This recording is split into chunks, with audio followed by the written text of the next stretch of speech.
Faith for Today with Colin Urquhart and Julia Fisher.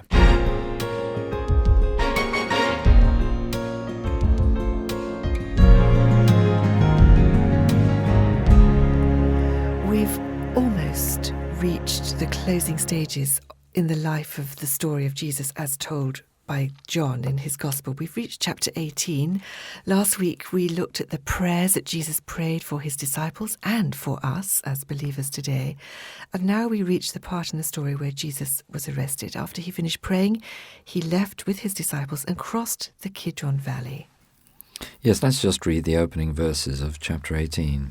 When he had finished praying, Jesus left with his disciples and crossed the Kidron Valley. On the other side there was an olive grove, and he and his disciples went into it. This, of course, is the Garden of Gethsemane. Now Judas, who betrayed him, knew the place, because Jesus had often met there with his disciples. So Judas came to the grove, guiding a detachment of soldiers and some officials from the chief priests and Pharisees.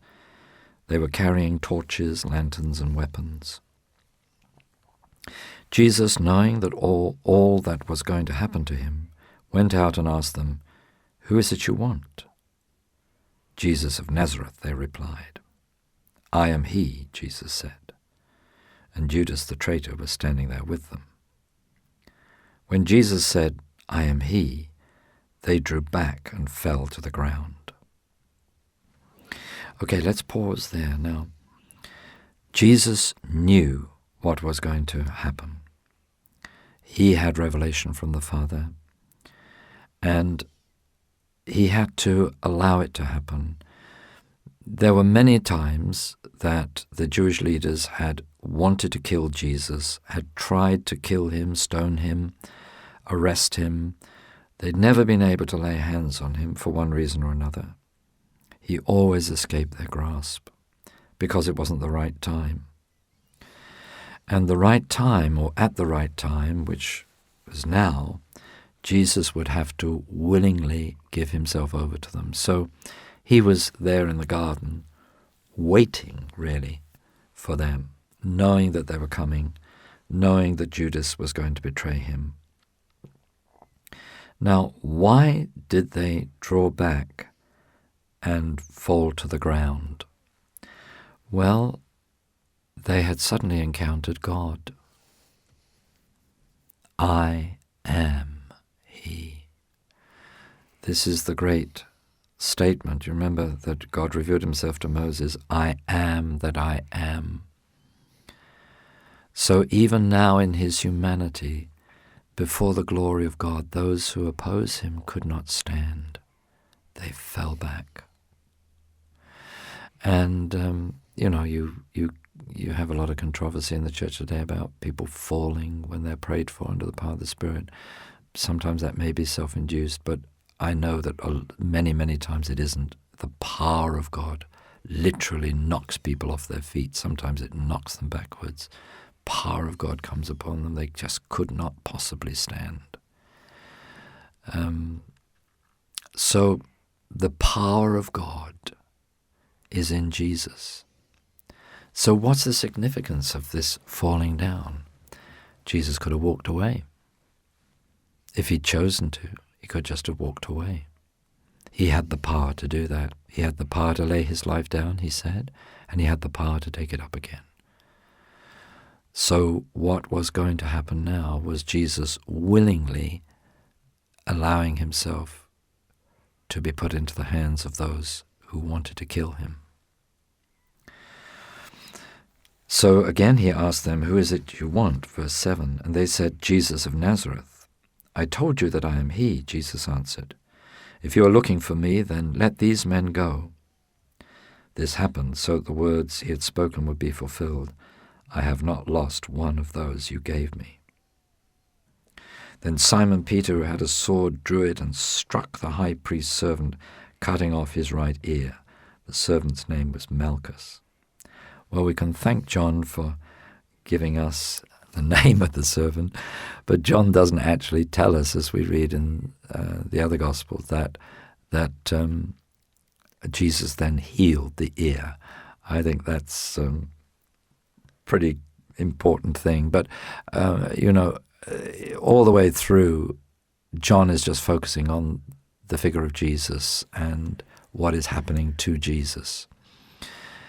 But I like the fact that Jesus healed his ear, because what this says to me is that Jesus is constantly putting right our mistakes. The things we do in great enthusiasm and on the spur of the moment and make a real mess up, God then in his mercy puts right. Jesus commanded Peter, "Put your sword away. Shall I not drink the cup the Father has given me?" See, this is where John wants the focus to be, not on healing of the servant, but on the fact that Jesus is now going to drink the cup of suffering that the Father has asked him to drink. So then the detachment of soldiers with its commander and the Jewish officials arrested Jesus. They bound him and brought him first to Annas, who was the father-in-law of Caiaphas, the high priest that year. Caiaphas was the one who had advised the Jews that it would be good if one man died for the people. A sort of prophetic statement, although Caiaphas wouldn't have understood the significance of what he was saying. So Jesus is now arrested, and he's led off for the first of the various encounters that he's going to have during the following hours. Simon Peter and another disciple, John doesn't name himself, all the way through the gospel. So he refers to himself as the disciple whom Jesus loved, or another disciple, whatever. Because this disciple was known to the high priest, he went with Jesus into the high priest's courtyard, but Peter had to wait outside at the door. The other disciple, who was known to the high priest, came back, spoke to the girl on duty there, and brought Peter in. "You are not one of his disciples, are you?" the girl at the door asked Peter. He replied, "I am not." It was cold, and the servants and officials stood around a fire they had made to keep warm. Peter also was standing with them, warming himself. So Jesus had predicted that Peter would deny him 3 times before dawn, before cockcrow. And here's the first one. He actually denies knowing Jesus. Meanwhile, verse 19, the high priest questioned Jesus about his disciples and his teaching. "I have spoken openly to the world," Jesus replied. "I always taught in synagogues or at the temple where all the Jews come together.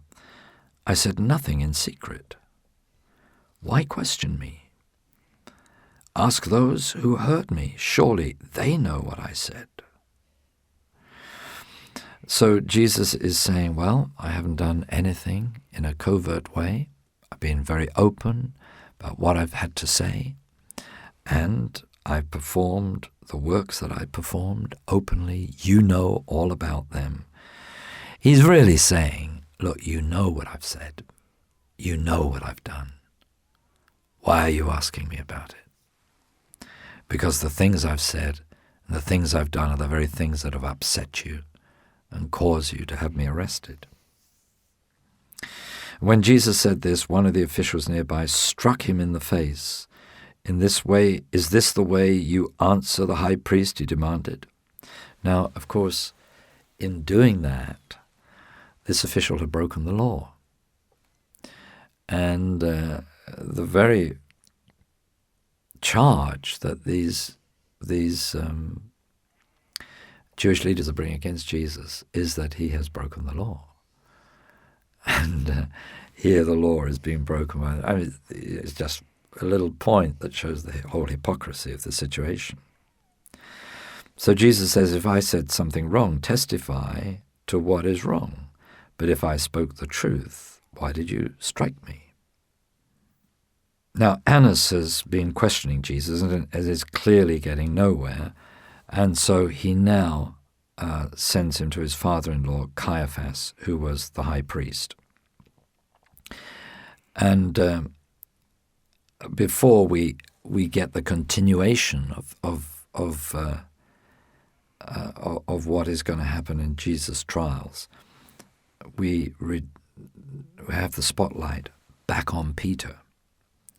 As Simon Peter stood warming himself, he was asked, "You are not one of his disciples, are you?" He denied it, saying, "I am not."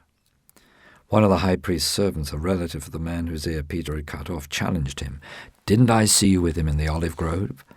Peter again denied it, and at that moment a rooster began to crow. Oh, exactly what Jesus had predicted had now taken place.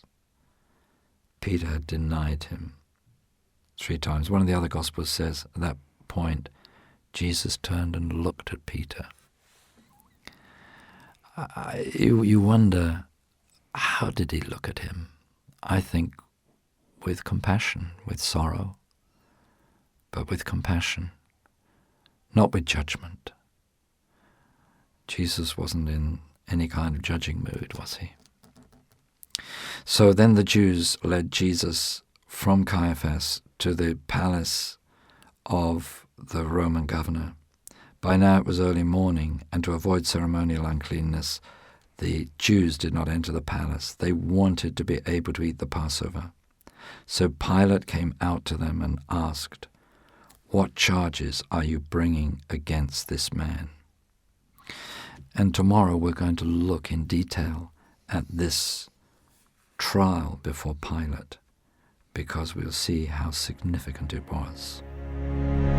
You've been listening to Faith for Today, presented by Julia Fisher. This program is sponsored by Kingdom Faith. For further information, visit our website, kingdomfaith.com.